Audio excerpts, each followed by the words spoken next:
సొంత భూమి కలిగిన రైతు కుటుంబాలకు పెట్టుబడి సాయం కింద అన్నదాత సుఖీభవ నిధులు జమ చేయడం జరిగిందండి.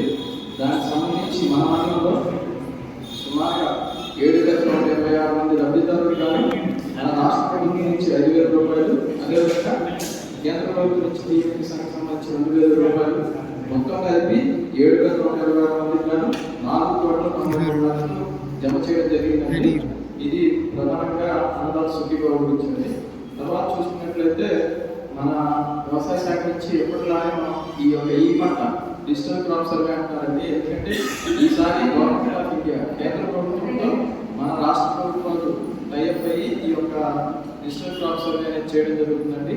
అంటే ఏం లేదండి, గతంలో మన అందరికీ తెలిసిందే ఈ పంట ఈ క్రాప్ అంటాం కదండి. ఈ క్రాప్ నమోదుని ఏంటంటే డిజిటల్ క్రాప్ సర్వే అంటారు. ఎందుకంటే ఈసారి ఈ యొక్క ఈ నమోదులో గవర్నమెంట్ ఆఫ్ ఇండియా కూడా వెరిఫై చేస్తుంది కాబట్టి దీన్ని డిజిటల్ క్రాప్ సర్వే అంటున్నారు. దానికి సంబంధించి మనకి ఈ నెలాఖరు వరకు గడువు జరిగిందండి. కాబట్టి తప్పనిసరిగా రైతులందరూ వాళ్ళు వేసిన పంటలన్నీ కూడా తప్పనిసరిగా ఇందులో నమోదు చేయించుకోవాలండి.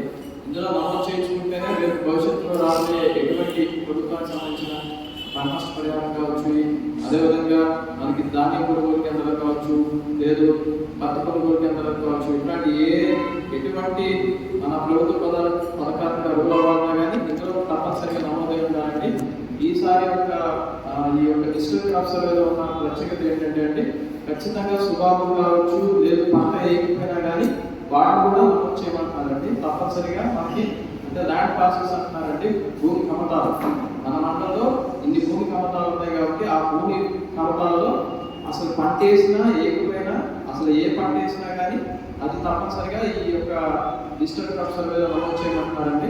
ఇంతకుముందు ఏంటంటే మనకి సుబాబు కానీ అదేవిధంగా మామిడి తోటలు కానీ ఇట్లాంటివి ఉంటే ఏమైందంటే ప్రతి సంవత్సరం మనం అది ఒకసారి వెరిఫై చేసుకొని ఫార్వర్డ్ చేసుకునే అవకాశం లేదండి. ఇప్పుడు అట్లా కాకుండా తప్పనిసరిగా ప్రతిదీ కూడా ఫీల్డ్లోకి వెళ్ళి 20 మీటర్ల లోపు వెళ్తేనే ఆ ఫోటో కూడా కెమెరా ఆన్ అవుతుంది. అది ఏమంటారు జియో కోఆర్డినేట్స్తో జియో ఫెన్సింగ్ కూడా చేశారు.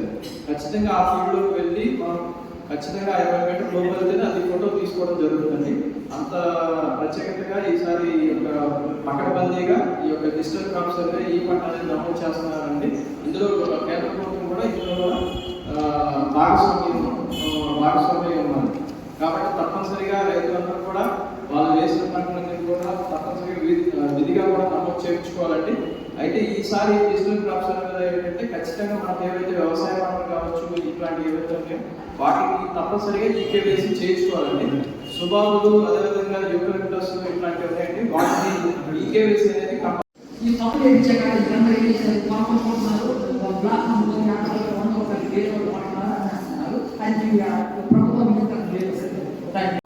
మూడు విషయాల గురించి అడగడం జరిగిందండి.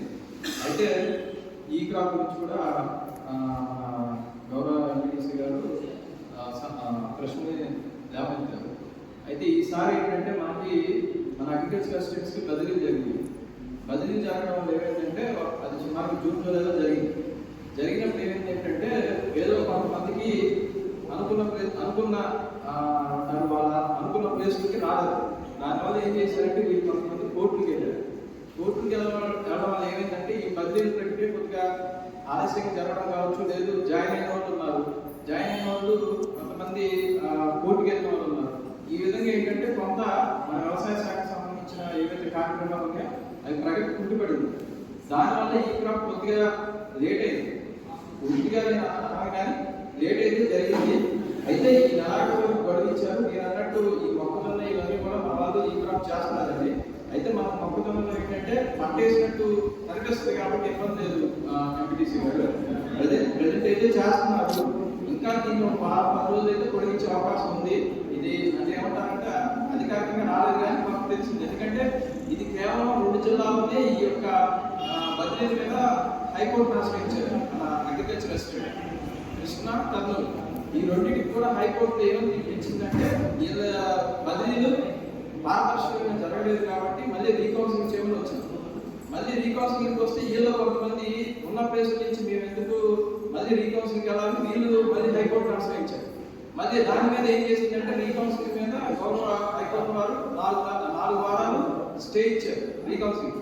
ఈ యొక్క బదిలీ ప్రక్రియలో ఈ హైకోర్టును ఆశ్రయించి నలిగిపోతున్న జిల్లా ఏదైనా ఉందంటే ప్రధానంగా మందండి, కృష్ణా, కర్నూలు. మిగిలిన అన్ని జిల్లాల్లో వచ్చిన పిటిషన్లన్నీ గౌరవ హైకోర్టు కొట్టుబడేసి సాగర్ నీళ్ళు ఇచ్చి గోదావరి పులిసంతల డ్యాములు కట్టే దేన్ని ముడిపడి తెచ్చుకోవడానికి మెయిన్. దాని గురించి మీరు ఏమైనా క్లారిఫికేషన్ ఇస్తే ఇంకా రైతు కొద్దిగా అనుమానం ఉన్నారు. ఇదేం చేసి ఇవ్వడానికి కొనాలి, ఎవరు కొంటారా మీకు తెలిసినప్పుడు మీకు ఏమైనా చెప్పండి. ఆ పారామీటర్స్ని వాటిని తీసుకొని ఆ ఇన్సూరెన్స్ అనేది దాన్ని బేస్ చేసుకొని ఇస్తారండి. అది ఈ 5 రకాల పంటల్లో పత్తికే దాని కింద ఉందన్నమాట. వాతావరణ ఆధారిత పంటల బీమా పథకం కింద ఉంది అది. మిగిలిన 4 కూడా దిగుబడి ఆధారిత పంటల బీమా పథకం. అంటే దిగుబడి ఆధారిత అంటే మనకు తెలిసిందే కదండి, ప్రతి సంవత్సరం కూడా పంట కోత ప్రయోగాలు చేస్తారు. చేసిన ప్రకారం ఆ దిగుబడిని అంచనా వేసి గత 7 సంవత్సరాలు దిగుబడి ఎట్లా వచ్చిందో ఆ సరాసరి దిగుబడి తీసుకొని ఈ సంవత్సరం ఎంత దిగుబడి వచ్చింది, ఈ రెండింటి మధ్య వ్యత్యాసం ఉందా, వ్యత్యాసం ఉంటే ఎంత పర్సంటేజ్ ఉంది, ఆ పర్సంటేజ్ని బట్టి రైతులకి పంట బీమా ఇవ్వాలా, ఇస్తే ఎంత నష్టపరిహారం ఇవ్వాలంటే ఆ విధంగా దిగుబడి ఆధారిత పంట బీమా అవుతుందండి. ఇది పత్తి వచ్చేపాటికి ఏంటంటే వ్యక్తిగతంగా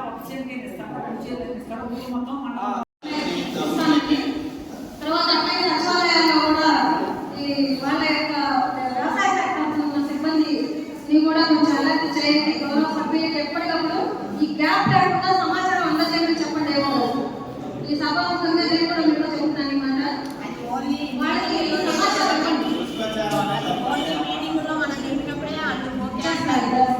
తర్వాత గౌరవ ఎంపీటీసీ కానీ సర్పంచ్ కానీ ఏది ఓకే మేడం, నా దృష్టిలో వచ్చింది. నేను మీటింగ్ కూడా ఎక్కడైనా కండక్ట్ చేశాను. ప్రతి అధికారి ప్రతి అధికారి మేడం దగ్గరగా చెప్తాను. నా దృష్టికి వచ్చింది మేడం. అది నేను కాలేజ్ వచ్చేసి గర్ల్స్ కాలేజ్ ఒకటి జడ్పీహెచ్ఎస్ అందులో ఉందండి. దాంట్లో 25 మంది విద్యార్థులు చదువుతున్నారండి.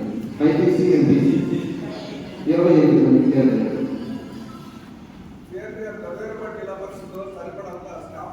సార్ చెప్పండి సార్ చెప్తున్నాను సార్. మనకి 2025 PSCలో వచ్చేసి మనకి వేకెన్సీ వచ్చేసి మండల స్థాయిలో వచ్చేసి 25 వేకెన్సీ ఉన్నాయండి. అందులో వచ్చేసి 3 స్కూల్ స్టేట్లు దొరదేవాడకి మనం శాంక్షన్ చేయడం జరిగిందండి. తర్వాత 2 ఎస్జీటీ శాంక్షన్ చేయడం జరిగిందండి. అక్కడ టోటల్ గా మనకి ఇంకా 25 మంది విద్యార్థులు వస్తున్నారు.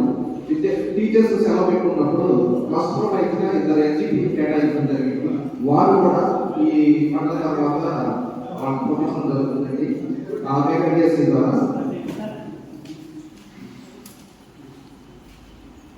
తర్వాత మనకి 3 పీడీ పోస్ట్ శాంక్షన్ అయ్యాయి. కొత్తగా 3 పీడీ పోస్ట్ వచ్చేసి జిల్లా పరిషత్ హై స్కూల్ అదూరుకోటి, వీరులకోట ఒకటి శాంక్షన్ అయింది. తర్వాత వచ్చేసి PSHL ఒక పోస్ట్ శాంక్షన్ అయింది. టోటల్ 25 పోస్టులు మనకు వస్తున్నాయి. థ్యాంక్ యూ అండి. థ్యాంక్ యూ అండి.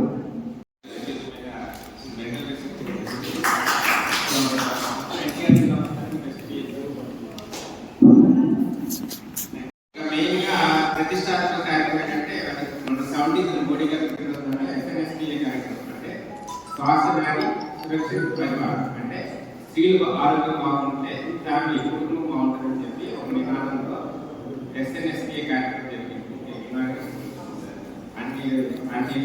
జరిగింది.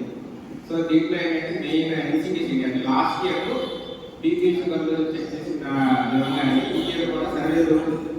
ఈ సర్వేలో మళ్ళీ అంటే లాస్ట్ టైం మిస్ అయిన వాళ్ళు కానీ ఆధార్ లేక లేకపోతే లింక్ లేని మొబైల్ లింక్ లేని వాళ్ళు మిస్ అయిన ఉంటాయి. సో వాటిని కవర్ చేయాలని చెప్పి ముఖ్య ఉద్దేశం. సో దీంట్లో ఇదివరకు లెంతీ క్వశ్చన్ ఉన్నాయి. ఇదివరకు ఏంటంటే 150 క్వశ్చన్స్ ఉన్నాయి. ఇప్పుడు దాన్ని గురించి 140 క్వశ్చన్స్ చేశారు. సో దీనికి కంపల్సరీ ఏంటంటే ప్రతి ఒక్క పర్సన్కి ఆధార్ లింక్ మొబైల్ ఉండాలి. ఫ్యామిలీలో ఒకరు టెస్ట్ ఉన్నది కాబట్టి నేర్చుకుంటే సరిపోతుంది. సో ఆ సర్వే ఆల్రెడీ స్టార్ట్ అయింది. అక్టోబర్ 2 నుంచి ఇంకా బాగా ఉంటుంది. సో ఈ ముందర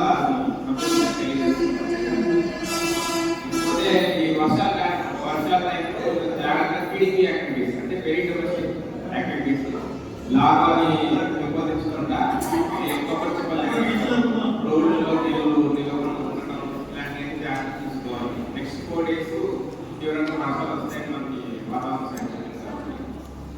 ఫీవర్స్ అయితే చెప్పాలంటే చాలా తగ్గింది. జూలై ఆగస్టులో ఉన్నప్పుడు సెప్టెంబర్లో లేదు.